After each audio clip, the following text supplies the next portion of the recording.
Hello, this is Laruga Glaser at Purple Valley in Goa, India. And we're going to cover the leg behind the head sequencing or forward bending sequencing of intermediate series. So if we take a look at just briefly at intermediate series, prior to doing Ekapada shirshasana, which is, a leg behind the head pose, we have worked on postures that put the spine in extension. So in the beginning stages of intermediate series, we have a sequence of postures that work on back bending. And then we approach bringing the spine back into neutral by working into postures like Supta Vajrasana, and then the spine going into a more rounded state for Bakasana A and B, and then doing two twisting poses, Baha Vajrasana, Ardha Matsyendrasana, which again help to get the spine into a more neutral state to prepare for Ekapada shirshasana, where we bring the leg behind the head. When we bring the leg behind the head, it's putting the spine into flexion. However, with that being said, we don't want to collapse the spine into flexion. But when we bring the leg behind the head, the spine will be a bit rounded. So it's so important that we feel the support through our core and that we use good technique to enter into the posture. So we're going to take a look at Ekapada shirshasana, and then going into Dvipada shirshasana with both legs behind the head at the same time. And then entering into yoga nidrasana, where we're laying down with both legs behind the head. And then again afterwards going into Tittibasana. So legs are not going behind the head in Tittibasana, but we're in a very deep forward fold when we do Tittibasana A, B, and C. So let's go ahead and begin. So we'll come into a downward facing position.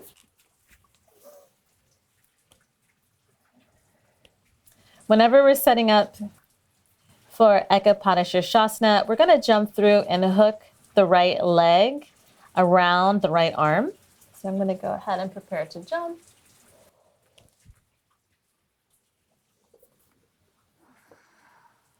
And then from here, I'm going to take the foot.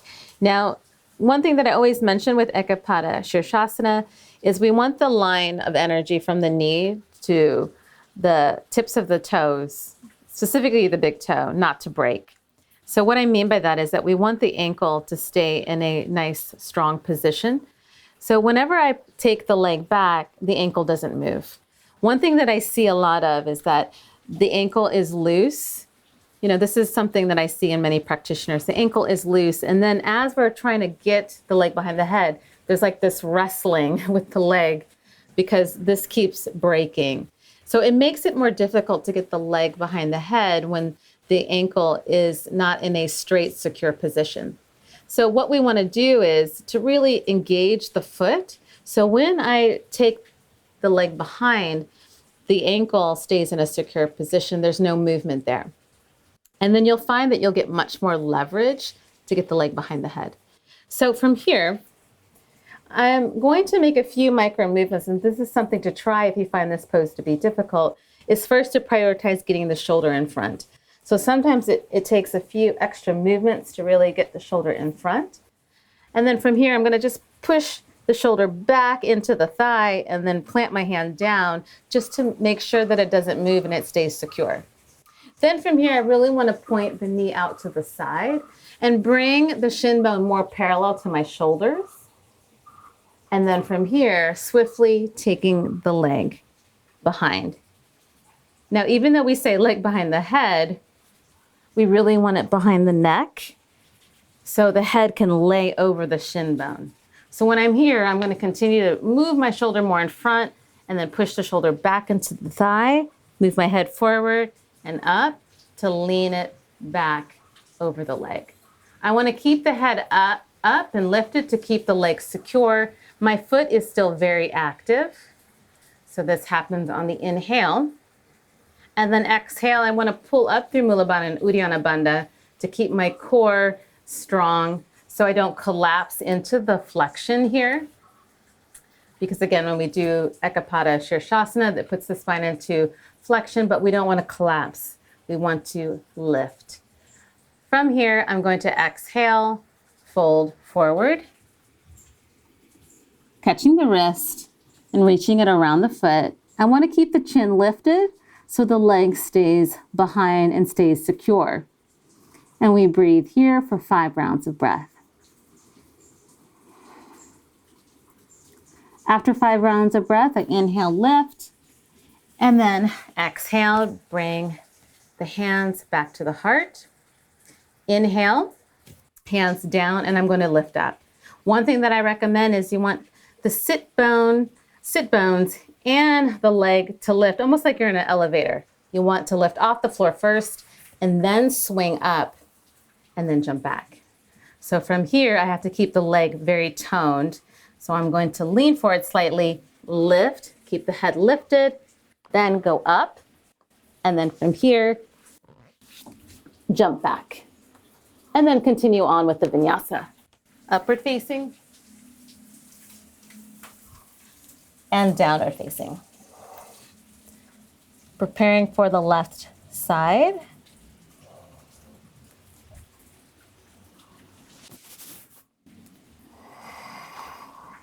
I'm keeping my foot very active so the ankle doesn't break and the line stays strong.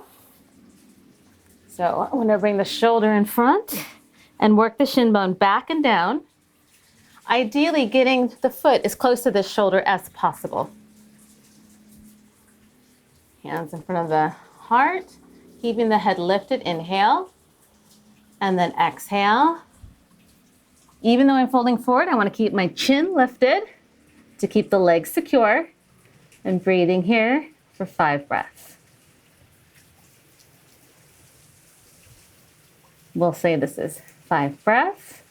From here, inhale, head up, and exhale, bringing the hands back to the heart, keeping the head lifted so the leg stays secure.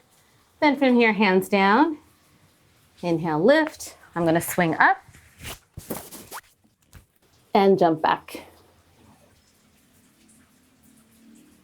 Upward facing and downward facing. Okay, now next we're going to take a look at Ekapada shirshasana. So both legs behind the head. So I'm going to prepare to jump. This time I'm going to hook both legs behind the arms. And bring the bottom to the floor. And since the left leg's going to go back first, I'm going to lay the right leg down to be prepared whenever I'm ready for it. So since the left leg is the first one to go behind and will ultimately set the tone for the second leg, I'm going to spend extra time on this leg. I want to get it as deep behind as I can. So the same thing will apply that I mentioned earlier. I want the foot to stay very active so the ankle doesn't move. So again, that line of energy from the knee to the very tips of my feet stay congruent. So from here, I'm going to work my shoulder in front and then take the leg behind. Still working the shoulder in front and working the shin bone back and down. Now, there's a little trick I do here to really deepen and secure this leg. I'm going to bring my right arm over and the left arm under and just use this leverage to get the foot down more. And then once I release, I want to just keep my head back so this leg doesn't pop out and it stays very secure. All right, so I have it in a nice deep position. This hand is going to go back here to the outside of my hip to keep me secure. But the trick is I need to keep my head up. As soon as I start to look down and drop my chin, the likelihood of this leg coming loose is very high. So I got to keep my head up. I need to lean back just a little bit without collapsing backwards. So I'm going to take the right leg under with this hand, and I'm going to hook it behind the left leg. Now what I'm going to do here is push on the shin bone and slide it over because I want the feet to separate. So I want to slide over as much as possible. And then I'm going to take this foot, push it down, move my head to the side to get my head between the feet. And then from here, keeping the head lifted as much as possible, keeping my toes active. hand to the heart, looking upward. Breathing here for 5 breaths. After 5 breaths, we have to continue to lift, hands down, lifting up, lifting the head, and breathing here. Again, I keep my feet very active. The more I do that, the less likelihood the legs will slip. After 5 breaths, I'm going to open the feet, keep my head lifted as I lift the hips to come into Bakasana. The feet together, the toes pointed, and then from here, jump back. Upward facing and downward facing. So next we have Yogi Nidrasana. So I'm just gonna jump through with straight legs and then lay down flat. And then from here, I'm gonna lift both legs up and then bend the knees into this, I just call this a diamond position. It's like my ready position to prepare for Yogi Nidrasana. So this position feels a bit easier than do Ekapada because we have the support of the floor. So I'm going to start once again with the left leg. This time I have to just lift my head and chest up to work the leg behind. But same thing applies. I still want my shoulder to move forward. But the good news is I have the force of my head, but also gravity to help me keep this leg secure. And then I'm going to hook the second leg, the right leg, and try to move the shin bone over. And again, from here, I'm going to take both feet and separate them so my head can be center and I can use my head to press the feet down toward the floor. And then I'm going to wrap the arms and bind behind the back, head back, looking up and breathing here.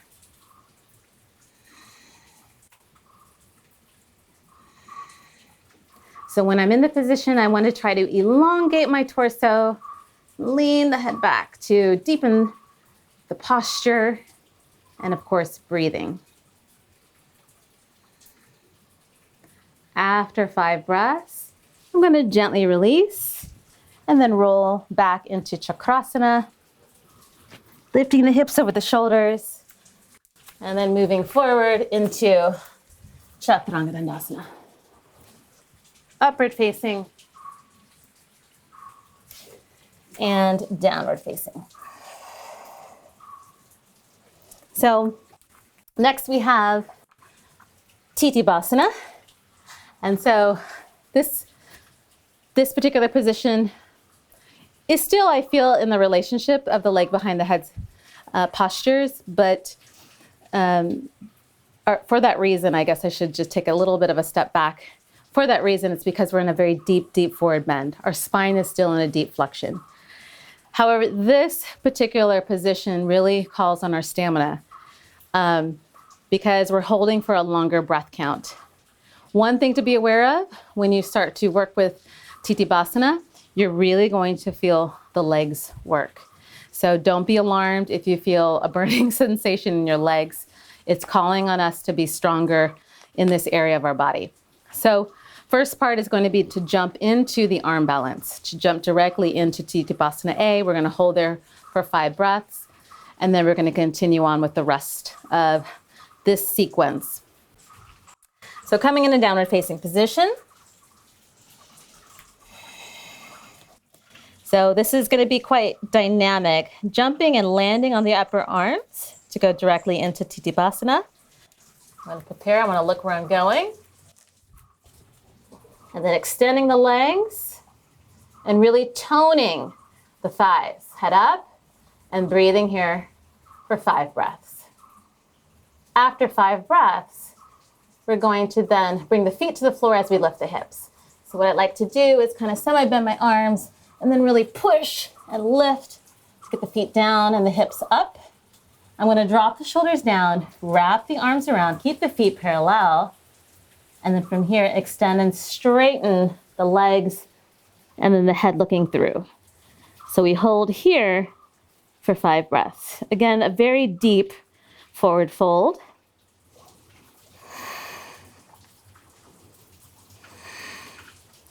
After 5 breaths, I'm going to lift the head, slightly bend the knees, and begin to walk forward. So we want to coordinate the breath with the walking. So right foot first, inhale, exhale. That's 1. Inhale, exhale. That's 2. Inhale, exhale. That's 3. Inhale, exhale. 4. Inhale, exhale. 5. Now back for 5 steps. We start with the right foot again. Inhale, exhale. Inhale, exhale. Coordinating the breath with each step. This is 3. This is 4. This is 5. Now from here, I'm going to draw the heels toward each other. And then release the hands. Work the shoulders through. Wrap the hands around. Interlace the fingers. And once again, the head is going to come through. And I'm going to try to energetically straighten the legs. I mean, they're not going to be straight, but I really want to pull through the legs and breathe here for 5 rounds of breath. At this point, we really feel the thighs working. So again, really kicks into our stamina and our strength. After 5 breaths, I release, hands down. And then I'm going to go back into this extended leg position. Lift the chin. Exhale, hold. And then from here, lift the hips, transitioning into Bakasana.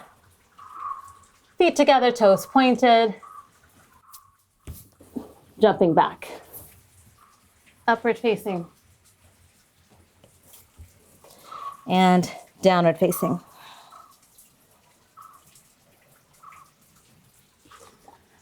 Okay, so I always like to make mention that in the intermediate series, we have little mini sequences within the entire sequence. So this is our deep forward folding, starting with Ekapada shirshasana and then ending with Tittibasana. So our spine is going into deep reflection. To really protect the back, it's so important that we strengthen the core, lift through Mula Bandha and Uddiyana Bandha. And of course, most importantly, is to breathe properly. So I hope these tips were helpful. And, keep practicing.